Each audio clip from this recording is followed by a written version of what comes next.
جناب محترم مقام عزت مآب حضرت علامہ مولانا محمد صدیق کوثر صاحب نقشبندی مجددی الہی، جو کہ اس جامعہ مسجد کے اس ادارے کے خطیب ہے، آپ کی خدمت میں تماس ہے کہ آپ اپنے خوبصورت کلہائے عقیدت اور خوبصورت بیان سے اللہم صلی علی محمد، اللہم صلی علی محمد وعلی آلہ وصحبہ وسلم، اللہم صلی علی محمد۔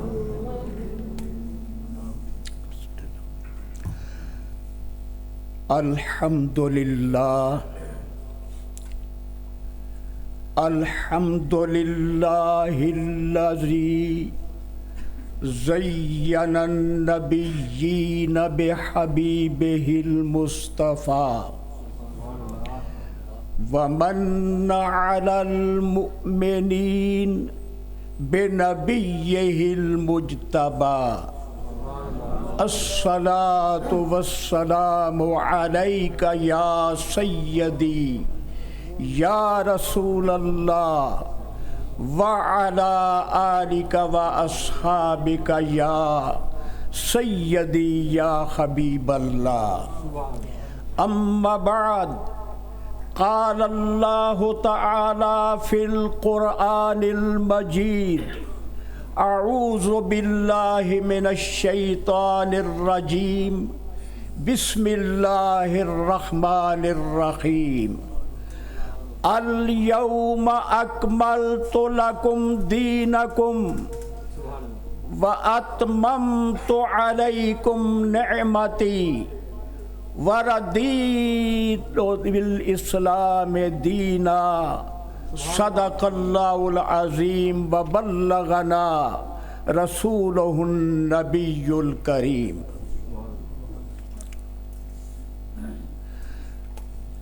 تمام حاضرین کرام و ناظرین کرام اور گھروں کے اندر تمام سننے والی خواتین، بوڑھے، جوان، بچے، السلام علیکم ورحمۃ اللہ وبرکاتہ۔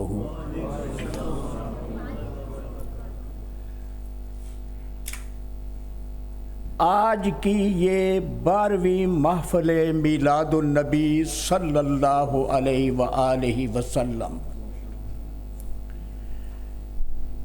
جس کا انعقاد جامعہ حیدریہ کے اندر ہو رہا ہے، اور یہ پروگرام زیر نگرانی حضور قبلہ بابا جی سرکار آستانہ عالیہ چورا شریف کی زینت، آستانہ عالیہ چورا شریف کے سجادہ نشیں آپ کی نظر کرم سے ہو رہا ہے، اور آپ ہی کے نور نظر جناب ابو الحسن صاحبزادہ فقیر محمد نعمان حیدر شاہ صاحب گیلانی نقشبندی مجددی چورائی، جو کہ اس جامعہ کے منتظم ہے، منتظم اعلیٰ حضور قبلہ بابا جی سرکار ہیں، اور آپ کی اجازت سے جامعہ کا جو انتظام ہے، انصرام ہے، وہ محترم جناب صاحبزادہ صاحب کے سپرد ہے۔ سید کمال حیدر شاہ صاحب اس محفل کے اندر اس وقت جلوہ افروز ہیں، ان پہ بھی ہمیں بڑا مان ہے، سبحان اللہ، کیونکہ سادات کے تو ہم غلام ہیں نا۔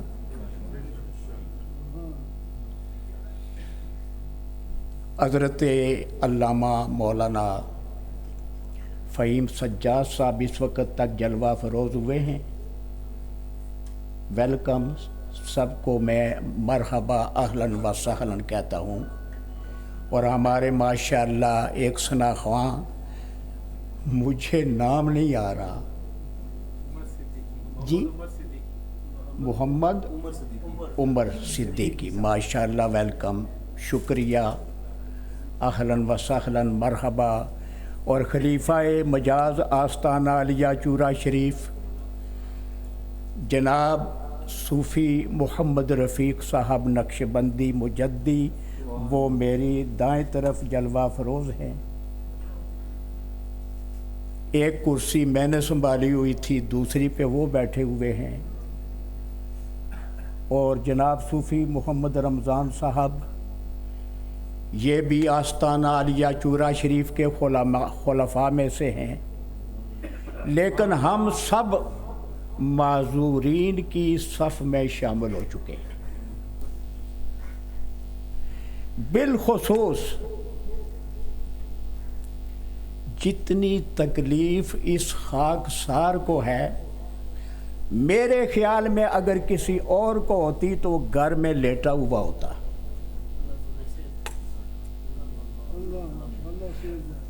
میں سب کو دل کی اتھاہ گہرائیوں سے خوش آمدید کہتا ہوں۔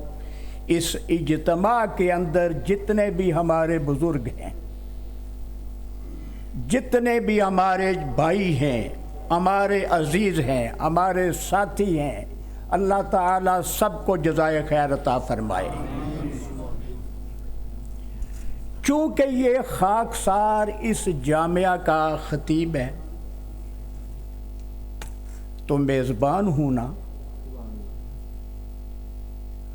اور اللہ تعالیٰ کا شکر ادا کرتا ہوں کہ 31 سال ہو گئے ہیں اس جامعہ کو وجود میں آئے ہوئے۔ کسی کو ٹکنے نہیں دیا جاتا، یہاں ٹکا ہوا ہوں۔ اور بابا جی سرکار کی محترمہ والدہ مائدہ، اللہ تعالیٰ ان کی قبر پہ اپنی رحمت کی بارشیں نازل فرمائے۔ آپ نے فرما دیا تھا بابا جی سرکار کو کہ میرا بیٹا محمد صدیق کوثر جامعہ کی خطابت سنبھالے گا، اور اس وقت تک اس کی خطابت رکھنا جب تک اس کی روح کف سے انصری سے پرواز نہ کر جائے۔ بیمار بھی ہو تو اٹھا کے ممبر پہ بٹھا دینا۔